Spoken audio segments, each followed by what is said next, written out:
પછી થયું. પણ પછી આપણા જે ગુરુકુલો હતા એકચ્યુઅલી એમાં પણ આપણને બધું જ્ઞાન મળતું હતું, એ પણ લુપ્ત છેલ્લે થવા માંડ્યું. અને ઇંગ્લિશ મીડિયમ સ્કૂલો આવી ગઈ એટલે હવે તો આપણા છોકરાઓને પણ આપણે ઘણું બધું બતાવવું હોય તો એક સ્ટોરી તરીકે બતાવવું પડે છે. વાદ્યાત્મક શું એ તો આપણે કશું કરાવી જ નથી શકતા એમ. એટલે હવે આપણે જે મેઇન આધ્યાત્મિકતાનો આ ટોપિક છે, એટલે પ્રકૃતિ એ જ પરમેશ્વર ઈશ્વર શક્તિ છે, બરાબર. હવે એ શક્તિને તમારે ચોખ્ખી રાખવી, એટલે કે તમે આપણે અત્યારે જે યુગમાં જીવી રહ્યા છીએ ને એકદમ આધુનિક યુગ છે, જેમાં આપણે શું છે એટલા બધા બાહ્ય દેખાવડામાં પણ જીવીએ છીએ કે આપણને ખબર જ નથી કે અંદર આપણે કેટલું બધું મતલબ વ્યય કરી રહ્યા છીએ. તો એની અંદર આપણે શું છે બધું જ ફટફટ ઈઝી જે વસ્તુઓ મળે છે પેકેટોમાં, એ આપણે લઈએ છીએ, વાપરીએ છીએ અને પતી ગયું. એમાં આપણે શું કરીએ કે પછી આપણી પણ પોતાનું પણ એટલું નુકસાન કરી રહ્યા છે કે તમે કઈ પણ વસ્તુ આજે લાવો છો, હવે એ વસ્તુને મૂકો છો. આજ શેમ્પૂની બોટલ જુઓ, બરાબર, એ તમે બહાર મૂકો છો, બગડતી જ નથી. કોઈ બી વસ્તુ એવી હોય કે તમે પ્રકૃતિમાંથી જે સીધું લીધું હોય એનું કંઈક તો થાય ને, કે તમે દૂધ મૂકો છો તો થોડા દિવસ બહાર મૂકશો તો એમાંથી થઈને પછી ઈયળો પડી જશે ને બગડશે, મતલબ એટલે કોઈ એક પ્રક્રિયા થાય છે અંદર. કઈ પણ વસ્તુ પલાળીને મૂકો છો તો થોડા ટાઈમ પછી એની સ્મેલ આવશે, જેમાં તમે કેમિકલ નથી નાખેલું. તો બહારથી આપણે જે વસ્તુઓ લાવીએ છીએ, ક્રીમનો ડબ્બો પણ લાવીએ છીએ, બહાર ગમે તેવો પડ્યો રહે છે, આપણે કશું બગડતું નથી એમ. તો એ દરેક વસ્તુમાં એટલા હાઈ કેમિકલ વાપરેલા હોય છે કે જે આપણને નથી ખબર પડતી કે આપણી બોડીમાં એ કેટલા બધા ઇફેક્ટ કરે છે. એમાં સ્કિન કેન્સર જેવા રોગો પણ થાય છે અંદર, જે આપણે નથી જોઈ શકતા, નથી સમજી શકતા. તો એ દેખાતું જ નથી એકચ્યુઅલી, કારણ કે આપણે એ બધું વાપરવા જ એટલા ટેવાઈ ગયા છે ને કે આપણને એવો ટાઈમ પણ નથી ને ચિંતા પણ નથી કરતા, ટાઈમ પણ નથી, ને એવું આપણે કઈ જોવાની તસદી પણ નથી લેતા કે આ વસ્તુથી આ કેવી રીતે આપણને નુકસાન કરી રહ્યું છે ધીરે ધીરે. હવે આપણે કેમિકલ ફ્રી, એટલે આપણે દેખો કે રોજના જીવનમાં આપણે જે જીવીએ છીએ એમાં આપણે શું કરીએ છીએ કે કઈ પણ તમે એવું વિચારો કે તમે તમારું સિંકમાંથી કઈ પણ જઈ રહ્યું છે તમારા ઘરમાંથી, એ તમારું સીધું એક સમુદ્રની કલ્પના કરો કે એ સીધું તમે તમારી ગટરમાં નથી જતું, એ સમુદ્રમાં જાય છે. એટલે આપણા ઘરના જે સિંકથી કે ચોકડીનો જે આપણો પાઇપ છે, ત્યાંથી જે આપણા ઘરથી જ સમજો ને કે આપણા ઘરથી આ એક સમુદ્ર સુધીની કેમિકલ યાત્રા છે. અને એ આપણે રોજ બરોજ ગંદકી કરીને એને આપણે ખરાબ કરી રહ્યા છીએ, બરાબર. હવે હું એમ નહીં કહું કે આપણે 100% તો કેમિકલ મુક્ત આપણે જીવીશું કે જીવી શકીએ એમ, એ તો શક્ય કદાચ ના કહેવાય, પણ જેટલું 50 થી 60% આપણા હાથમાં છે કે જે આપણે કરી શકીએ છીએ. અને દરેક જણ જો આ રીતનો સંકલ્પ લઈને જીવવાનું ચાલુ કરે તો એમના ઘરના બજેટમાં પણ ફરક પડશે, પ્લસ એમની હેલ્થમાં પણ સુધારો આવશે, સ્કિનમાં આવશે, અને ઘણું બધું એમ કે જે તમે અલગ અલગ જે વસ્તુઓ લાવો છો ને, કે આજે કન્ડિશનર માટે જુદું, વાળ સાફ કરવા માટે જુદું, એટલે કઈ પણ વસ્તુ અલગ અલગ છે જ નહીં, બધું એક જ છે, એકમાંથી જ બધું તમારું કામ થઈ જાય છે અંદર એમ. અને બહુ જ ઈઝી છે. અને એ તમે આજે કલ્પના કરો કે આજ તમે હું તમને એક હમણાં વાસણ સાફ કરવાનું એક લિક્વિડ બતાવીશ, બરાબર. એ તમે લિક્વિડ ખાલી લીંબુ અને અરેઠાથી બનેલું છે. હવે એ લિક્વિડ તમે એક વાસણ સાફ બી કરશો ને તો એ પાણી છે ને તમે તમારા ક્યારામાં નાખી શકશો, પણ તમે સાબુ કે પાવડરથી જે નાખ્યું હશે ને એ તમે ક્યારે નહીં નાખી શકો. તમારો છોડ ગ્રો કરવાનો જ નથી એ વસ્તુને. એવી રીતે કપડાં છે, તો કપડાં તમે વોશિંગ મશીનમાં નાખો અરીઠાની પોટલી બનાવી, અને તમે અમુક કપડાં તમારા પરસેવા વાળા છે, બરાબર, એ આપણે રોજ એટલા મેલા નથી, એવા કપડા આપણે ધોઈ જ શકીએ છીએ ઇઝીલી, કે ના એમાં આપણે કે 2, 4, 5 ચમચી પાવડર બગાડવાની કોઈ જરૂર જ નથી, એટલું કેમિકલ હાઈ નાખવાની. તો આપણે એ પાણી પણ તમે છે ને ઇઝીલી બધું જ તમે એનાથી સાફ કરી શકશો એમ. એટલે હું તો ઘણાને એમ કહું વોશિંગ મશીનની જે તમે પાઇપ છે ને એ તમે છે ને ક્યારે પણ ગટરની અંદર ના નખાવો, એને તમે બહાર રાખો, મેં નહોતી જ નખાઈ. તો એને બહાર રાખો, જ્યારે તમને ખબર છે કે તમારો એક પ્રોસેસ પતી ગયો છે કપડાનો, તો એ પાણી છે ને તમે અલગથી ડોલમાં 4, 5, 6 ડોલો રાખો, કે ભરી કાઢો એ બધું પાણી, અને તમે એ યુઝ કરો. તમારા વાસણ પડે છે કામવાળી, આજે તમે સવારે કપડાં ધોઈ રહ્યા છો અને વાસણ તમારા બહાર તમે મૂકેલા છે જે એઠા છે, એમાં પણ તમે રેડીને એને પલાળી શકો છો એ વાસણો. એના માટે કામવાળી બધું તગારું ભરીને જે પાણી રેડી કાઢે છે ને એ તમારું બચશે પેલું તો. અને બીજું વસ્તુ છે કે તમે જો અરેઠાથી ધોયેલું પાણી હશે ને તો તમે એ તમારું સેકન્ડ પ્રોસેસનું જે પાણી છે ને એ તમે ક્યારામાં પણ સરસ રીતે આપી શકશો એમ. એનાથી કોઈ એવો ક્યારા છોડ કે પ્લાન્ટને નુકસાન નહીં કરે, કારણ કે એમાં કોઈ કેમિકલ જ નથી એમ. તો એવી રીતે હું તમને અત્યારે છે ને એવી વસ્તુઓ બતાવું છું કે ઇઝીલી તમે ઘરે અવેલેબલ પણ છે અને તમે ઘરે બહુ જ ઓછા લો બજેટમાં એમ કે તમે આને છે ને કરી શકો છો. અને હું બધાને એમ પણ કહીશ કે તમે ઘરે જે વાપરો પણ છે ને પાવડર જે આપણે જે યુઝ કરીએ છીએ એની ક્વોન્ટિટી ઓછી રાખો વાપરવાની. તમે એમાં પણ તમે પ્રકૃતિની બચત કરી રહ્યા છો કે તમે આજે તમારું ઘરનું બજેટ જો કે તમારે કેટલા પાવડર વર્ષનું જાય છે એનાથી તમે એક વર્ષ એવું નક્કી કરો કે આ હું અડધો જ આ વર્ષે હું વાપરીશ એમ. કઈ ફરક નથી પડતો. જો હાથથી છે ને કપડા ઘસશો ને તો સાફ થશે, ખાલી પાવડર નાખીથી સાફ નથી થવાના. એ તો હું બધાને જ કહું છું કે તમે પાણી તમારું ચીકણું થાય અને તમારા હાઈ કેમિકલ તમારા કપડાને પણ બગાડે છે. તો એ બધું કઈ જરૂર જ નથી. તમે અડધી ચમચી પાણી એ નાખીને પણ તમે કપડા ડોલ ભરીને બોળી શકો છો. એના માટે 2 ચમચી પાવડરની કોઈ જરૂર જ નથી. એટલે એવી રીતે પણ તમે ઘણી બધી રીતે જો અવેરનેસ સાથે કામ કરો તો કરી શકો છો. એ પણ એક તમે સારું યોગદાન જ છે તમારું. પણ હું એમ કહું છું તમે તમારી લાઈફ છે ને તો પણ એક પ્રકૃતિમય લાઈફ કરો એમ કે જેટલું બને ને એટલું તમે પ્રકૃતિમાંથી જે સીધું મળતું હોય એનો ઉપયોગ કરો. હવે હું તમને આજે છે ને અમુક વસ્તુ આમ તો ઘણા બધા બધું છે મારી પાસે તો, પણ કદાચ ટાઈમ કેટલો છે દર્શનાબેન આપણી પાસે? હેલો,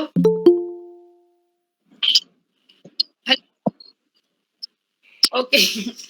તો પછી છે ને મેં હવે તમને આ એક કહ્યું. હવે હું તમને છે ને પહેલા તો સવારથી જે આપણું રૂટીન ચાલુ થાય છે ને ત્યાંથી હું તમને બતાવીશ કે રૂટીનથી આપણે કેવી રીતે ફેરફાર એટલે મતલબ કે જે રોજ યુઝ કરીએ છીએ વસ્તુમાં કેવી રીતે આપણે ફેરફાર કરી શકીએ. તો સવારે જે આપણે ઉઠીએ છીએ બરાબર, તો ઉઠીને પહેલા તો આપણે શેની જરૂર, તો હું તમને એક ક્રીમ બતાવીશ બરાબર. જે ક્રીમ છે ને એકદમ ફ્રી છે કે જે તમારે લાવી જ નથી પડતી પહેલા તો.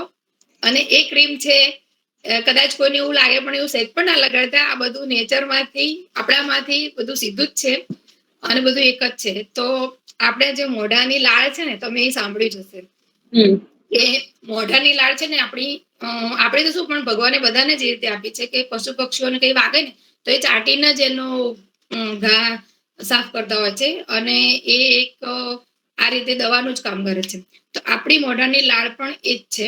તો એમાં એટલા બધા ગુણ છે ને કે આપણને જ ખબર નથી. એમ આપણે તો સીધા ઉઠીએ છીએ, પેલી પેસ્ટ લઈએ છીએ આમ પાછા ઘણા દામ આખા બ્રશ ઉપર આખી જ આમ લેશે પૂરી એમ, આટલી પણ નહીં. અને પછી એ બધું જાય એટલે પછી એ રીતે નહીં. તો તમારે છે ને એ મોઢાની લાળ તમારે લેવાની જ છે. અને તમે રોજ નિયમ કરશો ને તો તમને છે ને તમે જેવા ઉઠશો ને તો તમને યાદ જ રહેશે. હું આજની તારીખમાં પણ મને યાદ આવે જ છે આ વસ્તુ. અને એ તમારું રૂટીન જ થઈ જશે. પછી તમારે એક સ્પેશિયલ યાદ કરવાની જરૂર નહીં પડે. તો તમે છે ને એને શું કરો કે તમારા મોઢા પર ઝીણી ઝીણી કોઈને ખીલ છે, ફોલ્લીઓ છે, તો તમે એને લગાવી શકો છો પહેલા તો. પ્લસ તમારી આંખમાં એને આંજી દો. જેમ તમે મેસ નાખો છો ને તો આંખોની જે શક્તિ છે ને એ આપણી સારી રહે છે. પ્લસ તમે આંખોની આજુબાજુ જે કુંડા ડાર્ક સર્કલ જે મારા પહેલા બહુ જ હતા અને મને આનાથી ફાયદો થયો. તો એ છે ને તમે માલિશ કરતા હોય ને જે રીતે એ રીતે માલિશ કરો, એને ગોળ ગોળ એ કરો અને સહેજ અડધી સેકન્ડ જ કરવાનું છે. એ રીતે કરો પછી તમે આગળનું તમારું જે રૂટીન જે થોડું ઘણું કાર્ય કરતા હોય ને એ કરો તમે બરાબર. એટલે એક તમારું આ થઈ ગયું. એ તમને કદાચ 2 દિવસ નહીં સારું લાગે કે એવું લાગતું હશે કે અરે આવું તો કરાય એમ, પણ આ આપણને કઈ પછી 2 દિવસ પછી કઈ ફરક જ નથી પડવાનો. એટલે તમે આ પાર્ટ ઓફ લાઈફ કે તમે આ એને એક એપ્લાય રોજ માટે કરો. એટલે પહેલી તો વસ્તુ તમારી આ છે. હવે એના પછી આવશે કે આપણે શું કરીએ છીએ. તો આપણે છે ને પહેલા કેવું શીખીશું ને તો પછી આપણે ચા પીવાની આદત તો બધાને હોય જ છે. એટલે આપણે ચા પીએ છીએ. ચા પીવો પણ અંદર આદુ, તુલસી, ઇલાયચી છે, એવી બધી જે આપણી ઇન્ડિયન બધા હર્બ્સ છે બધા નાખી અને વ્યવસ્થિત એ રીતે બનાવીને પ્રોપર ચા પીવો. પહેલી વસ્તુ તો ચામાં કેફીન હોય જ છે એકચ્યુઅલી. એટલે તમે ચા જેને પીવાની ટેવ હોય ને તો તમે જોજો એ લોકોને છે ને માથું દુખશે. તમે ચા છોડો ને ત્યારે મેં પણ વર્ષો પહેલા જયારે છોડવાની ટ્રાય કર્યો તો મને 3 દિવસ એવું લાગતું હતું કે આમ માથું તો હું ચા પી જ લઉં એમ એવું થાય આપણને. પછી ચા એકદમ જો ના છોડવી તો ધીરે ધીરે ચાલુ કરો. એટલે છોડવી હોય તો એમાં એક તમને આઈડિયા બતાવું છું કે પેલા 1 કપ પીતા હોય તો અડધો કપ પીઓ. પછી એનાથી નાનો કપ કરી દો તમારું પીવાનું. પછી સહેજ આચમન લેતા હોય ને 2 ચમચી જેટલી સહેજ ગુંડળો પીવો એમ. અને પછી એમ ધીરે ધીરે તમે ચાને એ રીતે છોડી શકો છો. પછી તમને એટલી ઇફેક્ટ નહીં લાગે. એકદમ છોડશો તો માથું દુખે જ છે. તો આપણે પહેલા છે ને આ ચાની માત્રા આ રીતે નાખીને પીવાની.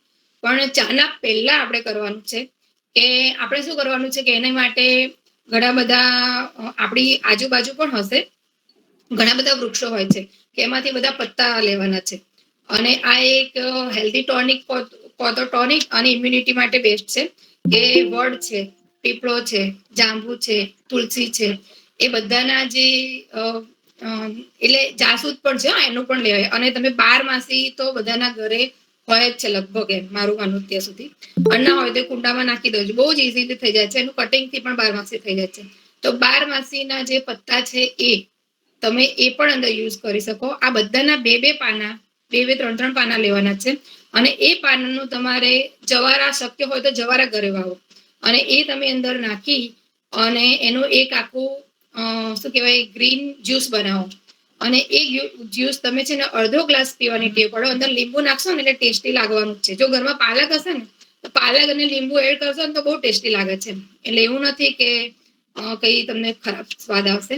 અને એ રીતે તમે આના પાનના રસ પી અને તમે એકદમ હેલ્ધી રહેશો. તમને લગભગ વરસમાં, આ તો હું કઉ છું એમ કે મને નથી આવતું, વરસમાં એક પણ વખત તમને તાવ નહીં આવવા નથી. અને તમારી એટલી બધી ઇમ્યુનિટી સારી થશે ને. હા, કોરોના જેવા જે અત્યારે ચાલી રહ્યા છે ને એ બહારથી આવશે, એટેક કરશે, એવું નથી નહીં કરે કે આપણે કે બચીશું. અને બચીએ તો સારું જ છે આમાં. પણ એ છે ને એ વસ્તુને જયારે એટેક થશે ને તમારો, એનાથી તમે બચીને રહેશો. એમ કે જે લોકો નથી બહુ જ અત્યારે જોવો છો કે વધારે પડતું એ લોકોને તકલીફો પડે છે, બોડીમાં પેઇન થતા હોય, એ નહીં થાય. તમને ખાલી ટચ કરીને એ વસ્તુ જશે એમ. પણ તમને એનાથી તમારો જે પાવર છે ને એ બહુ જ સારો રહેશે. એટલે એક ગ્રીન જ્યુસની તમે સારી એવી ટેવ પાડો એમ. પછી તમે એના પછી શું કરો છો તો કે પછી હા, એનો વચ્ચેનો જે કલાકનો ગાળો છે ને એના પછી તમે ચા પીવી હોય તો પી શકો છો. પણ એક એના પહેલા આ ટેવ પાડશો ને એક સારી ટેવ છે. અને આ પ્રકૃતિમાંથી સીધું જ છે. તમે બહારથી જે આમળાનું ઘણા શું કરે છે, આમળાનો રસ લઈ આવે બોટલ, અમે તો રોજ આમળાનો રસ પીએ. પણ મારા એક ફ્રેન્ડ છે ને એ જ કરે છે આનું. તો મેં એમને પૂછ્યું હતું કે એમની આખી છે, તમે આ કરો છો તો એની અંદર થોડા તો પ્રિઝર્વેટિવ કંઈક તો નાખતા હશો ને. આમળાનો રસ તમે કાઢીને મૂકો બહાર તો કેટલા દિવસ બહાર સારો રહેશે. ફ્રીજમાં પણ આઈ થિંક થોડો એ થશે, તો તમે એના માટે કંઈક તો કરતા હશો. તો એમને કીધું હા કે અમે ગવર્મેન્ટ માન્ય છે ને થોડાક એ છે જે પ્રિઝર્વેટિવ અમે નાખીએ છીએ. એટલે કંઈક તો એવું નખાય જ છે થોડું ઘણું. એટલે એના માટે બહારના કોઈ વસ્તુ પર તમે જો વિશ્વાસ ના રાખો ને, તમે ઘરે થોડીક મહેનત કરી કરો ને તો આ તમારા માટે બહુ જ સરસ વસ્તુ છે. પછી તો આપણે એના પછી કે ચલો હવે પછી કલાક પછી તમે ચા પી શકો છો કે આ રીતે તમે પણ આ સારી બનાવી પીવો. અને હવે તો ઓર્ગેનિક ટી પણ મળે છે.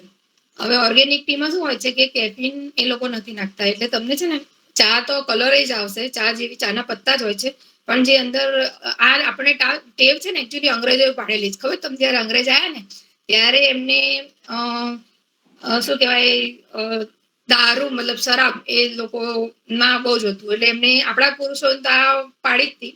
પણ સ્ત્રીઓને પણ એ પાડવા ગયા. પણ આપણે જે સામાજિક રચના એવી હતી ને કે સ્ત્રીઓ આમાં ઇન્વોલ્વ ના થઈ શકે આ બધી વસ્તુઓમાં. એટલે એમને પછી ચા કરી. અને ચા ની એટલી ટેવ પાડી દીધી છે ને કે બધાને વ્યસની કરી દીધા. ટૂંકમાં ચા એક વ્યસન જ છે. હવે એની માટે તમે જે ઓર્ગેનિક ટી છે ને એમાં કેફીન નથી હોતું. એટલે તમે એ પીશો ને તો તમને શું લાગશે ખબર છે કે કઈક છે એમ, થોડુંક અંદરથી એવું થાય એમ. પણ ઓર્ગેનિક ટી પણ બેસ્ટ છે. ધીરે ધીરે તમે ટેવ પાડશો તો એ પણ તમે આ ચાની જેમ પીધા થઈ જશો. પણ તમને થોડોક સ્લાઇડ આમ સ્વાદમાં ખબર પડશે કે કઈક અંદર ઓછું લાગે છે કઈક વસ્તુ એમ. ની વાત કરી. પછી હવે તમે એના પછી આપણે એવું છે કે આપણે નાહવા જઈએ છીએ, નાવાનો કાર્યક્રમ રાખીએ છીએ. હવે એમાં પણ આપણે કેમિકલ જ છે કે સાબુ વાપરીએ છીએ, શેમ્પુ વાપરીએ છીએ, એ બધું આપણે વાપરીએ જ છીએ. તો એની અંદર આપણે શું કરવાનું છે, તો એની અંદર આપણે ઘણા બધા ફેરફાર કરવાના છે. એમાં પણ કે સાબુ પણ શું છે કે હાઈ કેમિકલ છે ને સાબુ પણ. તો સાબુ તમારી સ્કિનને શું કરે છે, તો એ પણ કાસ્ટિક જે સોડા છે એ અંદર વપરાય છે. ઘણા બધા અંદર વસ્તુ આવે છે એ જે સ્કિનને સારી તો નથી જ કરતું એમ. આપણે અંદરથી એક આપણને સેટિસ્ફેક્શન થાય છે કે આપણા સુગંધી વાળા સાબુથી નાયા. પણ એ સુગંધ શું છે, મતલબ જે તમારી ફ્લેવર અંદર આવી રહી છે એ શું છે, એ આર્ટિફિશિયલ ફ્લેવર છે ને. એ કઈ એવું તો નથી તમે ગુલાબ મૂક્યા છે એની સુગંધ સીધી આવી રહી છે. એટલે આ આર્ટિફિશિયલ વસ્તુઓમાંથી પણ આપણે બહાર નીકળવાનું છે. તો એના માટે તો આપણે શું કરવાનું છે કે સાબુ પણ હું બનાવતા તમને બતાવું. પણ એની કરતા પણ હું એક સીધું સિમ્પલ જે તમને કહું કે સંતરા હોય ને, સંતરા આપણે બધા ઘરે સંતરા પીએ જ છીએ, સંતરાનો રસ કે મોસંબીનો રસ પીએ જ છે. તો એને છે ને 8-10 દિવસ તડકામાં સૂકવી રાખો, એને ફેંકવાના નથી, બરાબર. એને 8-10 દિવસ તમે સૂકવી રાખશો ને એટલે એક પાવડર થશે.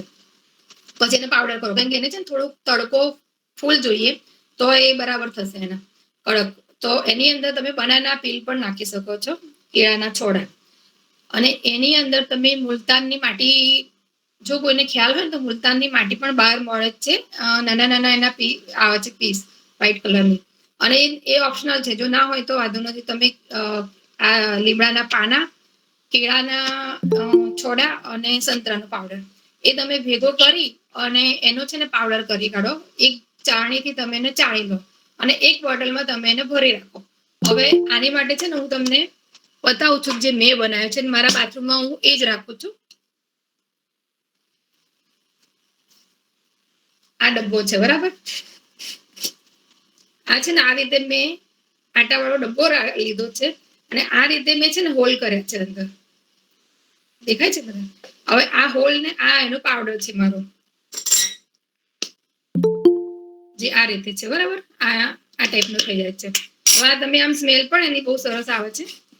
અને આ જે ડબ્બો છે એની અંદર આપણે આવી રીતે નાવા બેસીએ તો આવી રીતે હાથ પર આ રીતે લેવાનું છે, બરાબર. અને આખા પાણીના અંદર ટીપા નાખી અને આખા બોડી પર આપણે એને કરવાનું છે. આમાં સ્મેલ પણ આવે છે કારણ કે સંતરાનું છે, બરાબર. એટલે બહુ સરસ સ્મેલ આવશે અને તમે આનાથી નાહી શકો છો. પ્લસ બીજી એક વસ્તુ કહું, આ સમજ આવી ગઈ બધાને? બરાબર. ના હોય તો મને છેલ્લે પૂછી લેજો. પછી બીજી એક તમને વસ્તુ કહું કે નાવાનું જે પાણી છે ને એ આપણે સાદા પાણીથી નથી નાવાનું, બરાબર. કે આપણે સાદું પાણી જે નાહીએ છીએ ને એની જગ્યાએ આપણે કેવી રીતે નાવાનું છે, તો આપણે છે ને એમાં શું કરવાનું છે કે પાણી તો જો તમે સીધું રેડી દેશો તો એ જ છે, અને અંદર કંઈક એડ કરીને દેશો તો એ તમને ગુણ કરશે.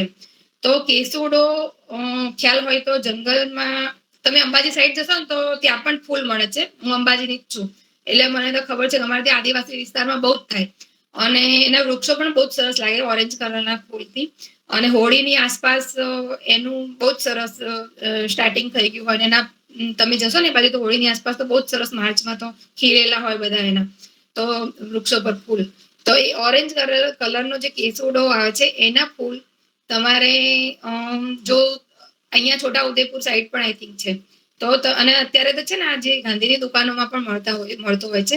તો એના તમારે ફૂલ ઓરેન્જ કલરના કેસુડાના લઈ આવવાના, જે હું તમને એ પણ બતાવું કે હું આવી રીતે બેગમાં મૂકી રાખું છું ફૂલોને. અને એના ફૂલ આવા હોય છે સુકાઈ ગયા પછી.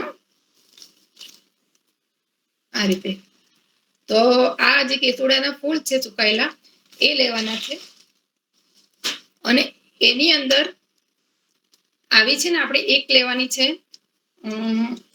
કોથળી, જે આ પ્લાસ્ટિક નથી પણ શું કહેવાય કપડાની કોથળી છે.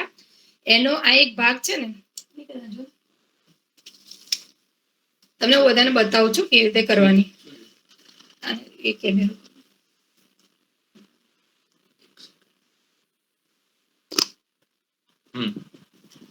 હવે આ છે ને આ રીતે એને આ જે સાઈડમાંથી આ રીતે કટ કરવાની છે આપણે, બરાબર. અને પછી આ બીજો ભાગ છે ને એ પણ આપણે આખો કટ કરી શકીએ આવી રીતે. હવે છે ને આની અંદર આ જે થશે ને આખી આવું થેલી જેવું થશે, બરાબર. હવે આની અંદર આપણે કેસુડાના ફૂલ આવી રીતે લેવાના છે. અને આ ફૂલને આવી રીતે પોટલી બનાવવાની છે. આ મેં નાની બનાવી છે અત્યારે એકચ્યુઅલી, પણ તમે આને મોટી પણ બનાવી શકો એમ, બરાબર. આવી રીતે રબર ઉપર કરી અને આ રીતે પોટલી બનાવવાની છે.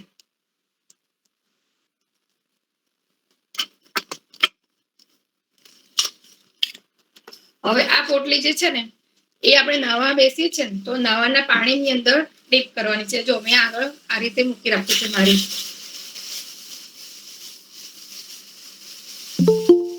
આ રીતે મેં આવી મોટી સાઈઝમાં. અને એક કોથળી હશે ને તમારી કપડાની તો એમાંથી 4 પોટલી તો ઇઝીલી બને જ છે. આ રીતે જો અમારી છે બધી.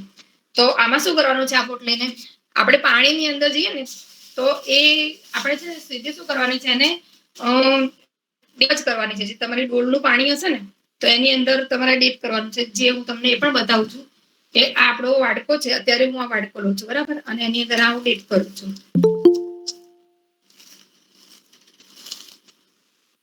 હવે તમે આની અંદર થોડુંક આમ ડીપ કરશો ને, ખાલી અડધી સેકન્ડ પણ આમ તો નથી થતી, તો આમાં છે ને આખું ઓરેન્જ કલરનું પાણી થશે. આ તમને દેખાતું હશે, બરાબર. હવે ગ્લાસમાં પણ તમને બતાવું છું કાઢી.